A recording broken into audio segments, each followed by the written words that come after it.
Divorce. Hey man, welcome back to the Super Divorce YouTube channel. Welcome. Nicholas Villars here, aka Super Divorce, and today, on the very first ever Super Cinema Sundays, we're going to be talking about a movie called Weapons.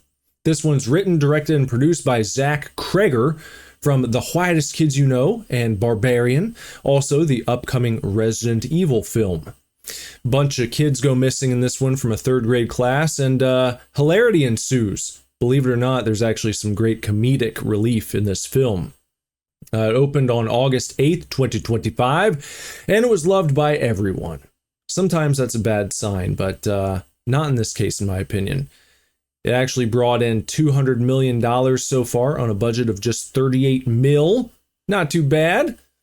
And I'm going to go through the basic structure of this film, sans spoilers. Then I'm going to let them fly, and I'm going to give my thoughts.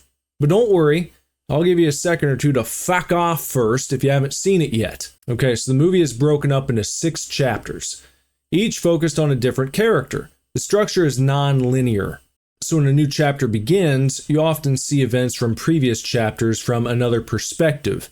I'm told this is similar to the way Tom Cruise's Magnolia is presented, but I don't know because I've never seen it. Should I? Let me know in the comments below. Before the first real segment begins, there's a bit of a preamble. It's narrated by a little kid who explains that one night, for no reason in particular, at 2:17 a.m., all the children but one from Miss Gandy's third grade class got out of bed and went Naruto running off into the unknown. Despite closing the local shul for a month and searching high and low, no trace of the students could be found. Chapter 1 is called Justine, aka Miss Gandy, the third grade teacher whose class this movie is centered on. She's played by Julia Garner, and the way she's portrayed in the trailers kind of gave me the impression that she was written with a 2015 Tumblr enthusiast in mind. But I think she turned out to be a good casting choice, and the character was presented believably. She wasn't just a hardcore chick thrown in to make all the detectives look stupid in the end. Understandably, the entire town looks at her under a microscope, and they're skeptical of her lack of insight as to what happened to all the kids who disappeared from her class. Also understandably, she doesn't handle the pressure very well. She's a mess, drinking heavily to cope with the weight of the situation, disobeying orders from her superiors at the shul, getting involved in a love affair with her ex, all while trying to undertake her own investigation. Her effort on that front is admirable, but like I said, she doesn't crack the case miraculously. In a very tense scene that really builds to a crescendo, she falls asleep in her car outside of the house of Alex. She's being careless, like I said. Alex is the only student from her class who didn't disappear, by the way. It's the middle of the night. The shot portrays the peace and quiet of sleepy suburbia, disturbed suddenly by the slow opening of Alex's front door. The silhouette of a disheveled woman lurches rigidly from the porch, holding some sort of sharp implement in her raised hand. She moves across the lawn, down the street, and up to the driver's side window of Justine's car, where she stops for a moment and then moves to the rear of the vehicle, opens one of the back doors, and enters the vehicle while Justine continues to nap in her alcohol-induced slumber. What happens next? I won't spoil it yet. Chapter 2 is called Archer. This is just the role for Josh Brolin, who thankfully stepped in and saved every woman on set from being groped each time Pedro Pascal's anxiety kicked in, as Pedro was originally cast to play Archer Graff, but he had to drop out due to filming conflicts with his Fantastic Four film. But if you're a Brolin fan, this is a great outing for him. He's a smoldering suburban father whose son has gone missing, and while he's a fearless badass in pursuit of the truth, he's also clearly shaken by the events that have transpired. Early on, we see him show up to a home construction site where a house is being built by some of his contractors. Multiple simple details have been fucked up, and they're all his fault. Simple but stupid errors caused by his lack of focus on the details, as his mind is elsewhere. But that's actually a good thing, as his unwavering dedication to finding his son leads him to a revelation. By examining the ring footage from his son's late-night flight, as well as footage from another child in the neighborhood who also ran away, he's able to calculate a general area where they might have both been running towards, a detail that's pivotal in a later chapter. And next up is Chapter 3, Paul, or Officer Paul Morgan, the ex-lover of third-grade teacher Justine Candy, and light spoiler, once again lover of third-grade teacher Justine Candy. It starts out innocently enough, as he meets up with Justine at a local bar to provide some much-needed emotional support in her trying times. You can tell things might not have ended well for these two, but they still care about each other. Justine is put off by his decision to order a Coke instead of an adult beverage, but his sobriety is no match for the specter of forbidden ass. The next morning, he wakes up hungover in Justine's bed and begins what is certainly the worst day of his life. Side note, when I first saw him on screen, I was trying to place his face to another role. I was having trouble. I was struggling. It was probably because my brain was trying to block me from remembering his portrayal of Han Solo in Disney's Solo, a Soy Wars story. I'll give Alden Ehrenreich his props here, though. I liked him a lot in this one. He won me over. However, there's only one Han Solo, and it's Harrison Ford. Chapter 4 is called James. James is a junkie hobo played by Austin Abrams, who wanders the streets in search of money for his next fix. Over the course of his bumbling misadventures, not only does he provide some of the most important moments of the movie, but also some of the best comedic breaks. Not wink and nod MCU cringe, but genuinely funny moments that feel natural because they come about as a result of his character and how he moves through this world. In a movie this dark and dreadful, I think that kind of momentary levity is a nice release valve for the audience. But like I said, James is also very important to the unfolding of the story.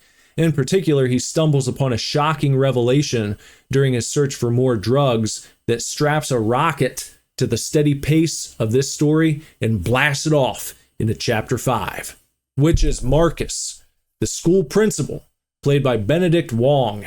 If you've seen the trailer, you know something bad happens to this guy. And it's too bad, because he goes from kindly shul official to a Naruto infected, with his eyeballs popping out of his head, attacking Justine and Archer at the local gas station. But how? Well, stay tuned to find out. I will say this, though.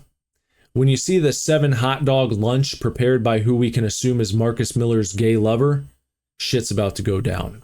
So brace yourself. Also, a quick note on the 7 hot dog lunch. It's a touching tribute to Zach Kreger's old Whitest Kids You Know friend, Trevor Moore, where Trevor plays a doctor sitting down with a patient who admits to eating an average of 7 hot dogs a day. So it's a funny little sketch. I'll put a link in the description below if you'd like to watch that later. And finally, Chapter 6, Alex, where it all comes to a head. I haven't really talked about her, but this is a chapter where a rather unsettling lady named Aunt Gladys takes center stage next to her nephew Alex. She's seen several times throughout the movie, most notably in dream jump scares. The one that really sticks out in my mind is when Archer is trying to communicate with his son who lies in bed staring blankly. Though Archer screams continually at him for answers, the young boy says nothing.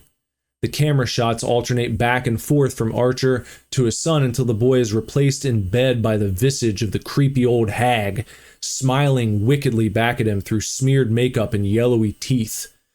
Archer awakens with a start and scrambles up onto the bed, bracing himself against the wall before yelling at the top of his lungs, "What the fuck?" During the packed showing that I saw, the entire theater erupted into laughter, as his response felt so genuine and echoed perfectly the feeling I'm sure we all had when her face leered at us from the big screen.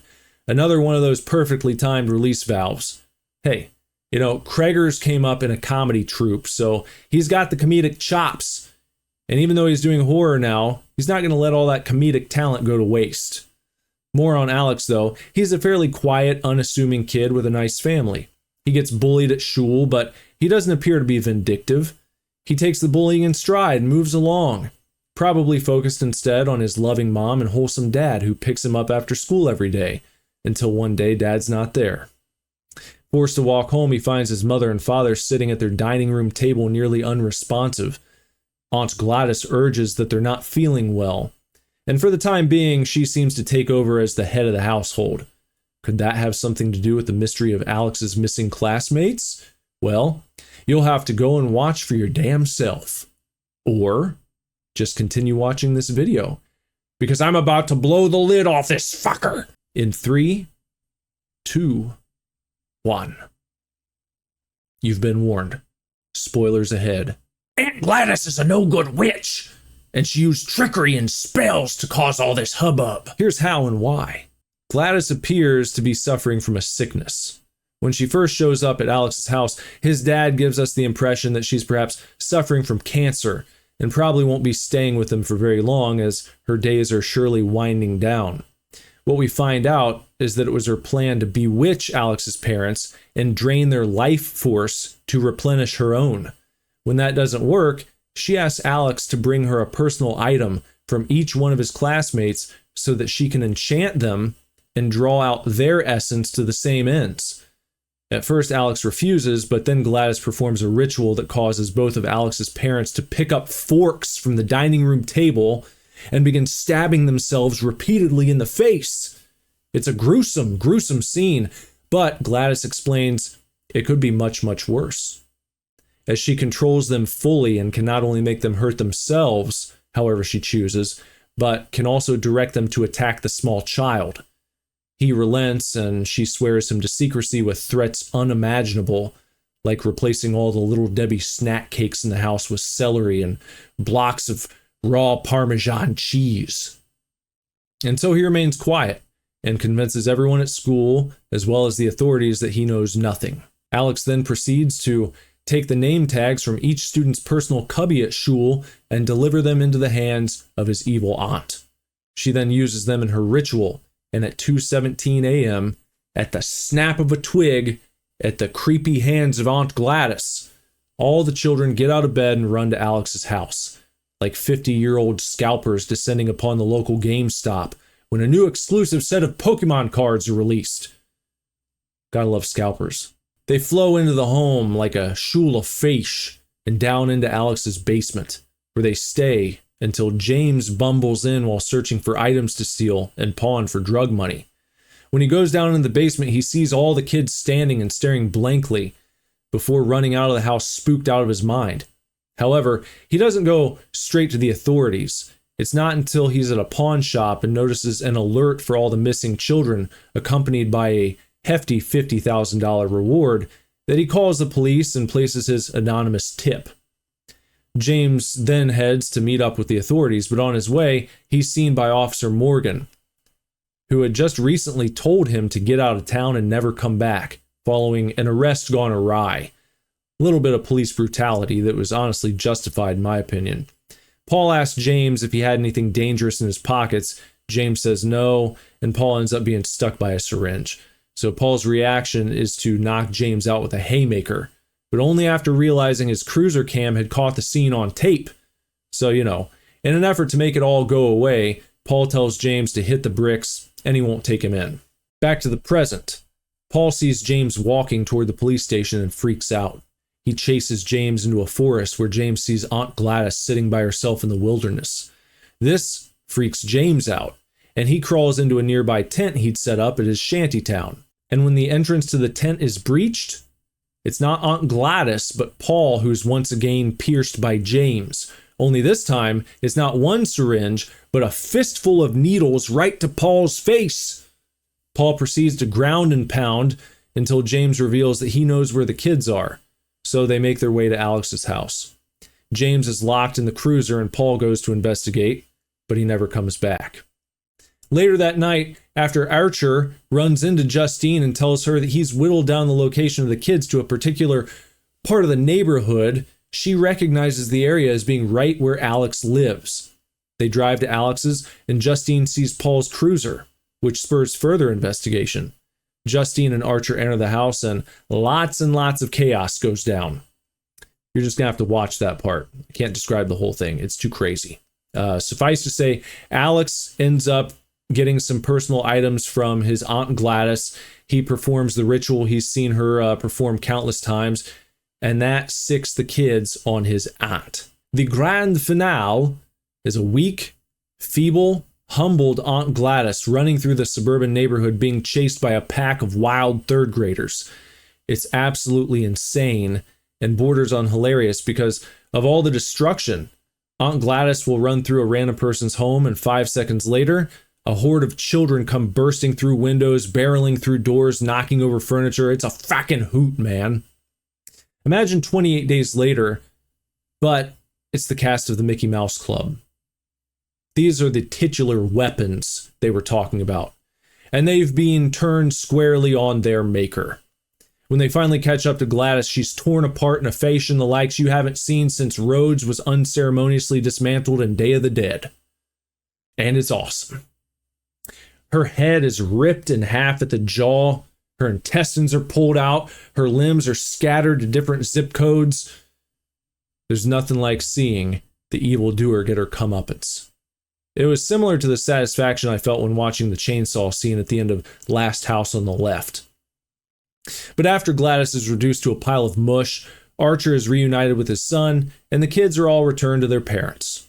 Unfortunately, most of the kids are unresponsive, as are Alex's parents. The movie ends on a note that's kind of up to the viewer to decide the tone of. While it can be seen as somber, there's a glimmer of hope. As it said, some of the children begin to talk again after some time. Perhaps as the spell wears off, everyone will regain their full faculties. But also it's possible that some were just too traumatized to ever return to a normal life. I choose to believe they'll all be okay eventually. And that's Weapons! What a flick! I actually had to see this movie twice, because the first time I tried, my theater was evacuated due to a gas leak. But it actually kind of worked out well, as this past Friday, I got to see it at the drive-in theater, as part of a double feature with the Goonies. Nothing beats the drive-in, and it's even better when you get a double dose of Josh Brolin. I don't have anything bad to say about this one. From top to bottom, it was fantastic. Great pacing, great cast, great score, inventive horror story with the heart of a great mystery. If you watch this review without seeing it first, I kind of feel bad for you. I appreciate the views, but watching this movie play out while trying to figure out where it was going, it was a lot of fun. But hey, even if it's being spoilt, Weapons is still worth watching. And though I've been somewhat comprehensive, I've also left quite a bit out. So there are still some surprises in store if you haven't yet obtained your first viewing. So go see it at your local cinema while you still can, and pick it up on disc when it's available, because I think there will be some cool spatial features to this one. 850 super divorces out of a possible 1,000 super divorces. Give it a shot, please. Goodbye. We're gonna go viral with this one.